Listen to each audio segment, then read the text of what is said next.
lights are brightly shining. It is the night of our dear Savior's birth.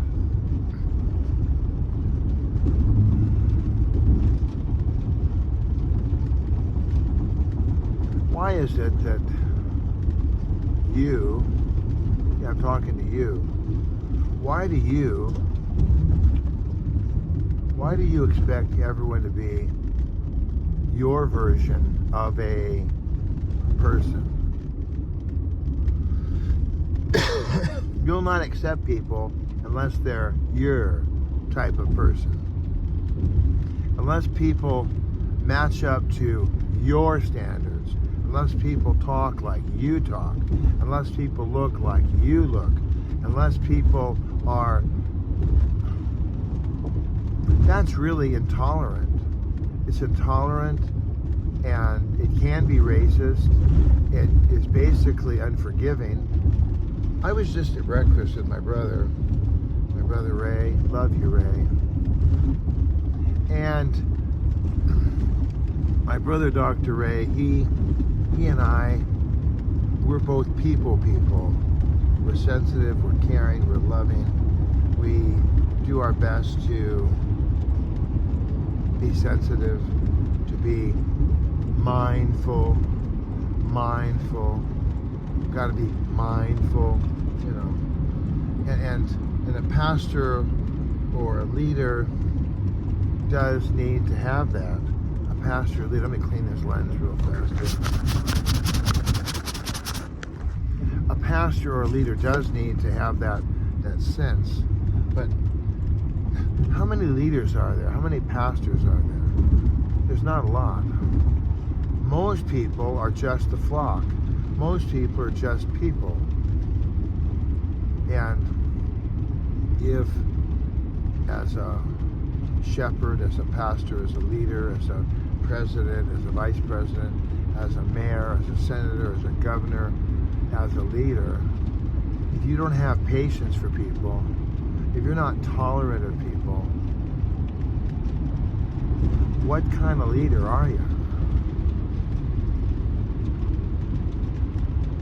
It's just sickening. It's really sickening. I ran into a situation recently where there was 3 people involved in the situation, and one person was continually being bombarded with negative Nancy, with Debbie Downer, with Karenism. The Karen was just grinding themselves into dust over nothing. And of course the grinding person, the person who was being ground upon, they were like getting irritated. They're like, because they would go to the third person. There's the gossip, then there's the grinder, the person who's getting ground on, and then there's the innocent third person who is not even involved. They're not even involved. And the gossip is just griping and moaning and groaning and picking and talking and scratching and reporting, and I'm going to call and I'm going to tell somebody. I was just there at breakfast with my friend Ray, my brother Ray, and you know what we heard? Oh, yeah. Oh, did you hear the one about yeah.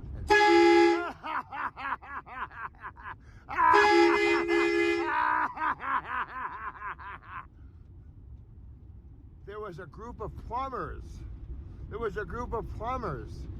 Like 10 feet from us. Table of like 15 plumbers. And to the man, they were all yelling at the top of their lungs. And I thought, I love you guys. Here Ray and I, we're here, and we're just like,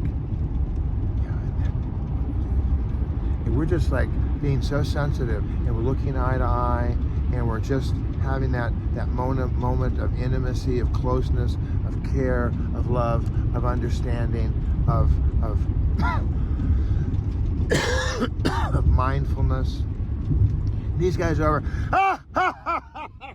Oh yeah, and I went to the place and the pipe broke, and in that moment, I knew what I was going to talk about today, because I said, you know what? There's a lot of people who would judge those plumbers. You boys need to tone it down. You guys need to calm it down. You boys need to settle down. You need to watch your voice. You need to be careful. You shouldn't be screaming at people. And it's like, it's a culture. It's a different culture. So let's be tolerant today, shall we? And don't be part of the Triangle Club. And I don't know what you do if you're that third person when people keep coming up and yelling at you. I don't know, that's a twist. We'll talk about that soon. I love you. God bless you.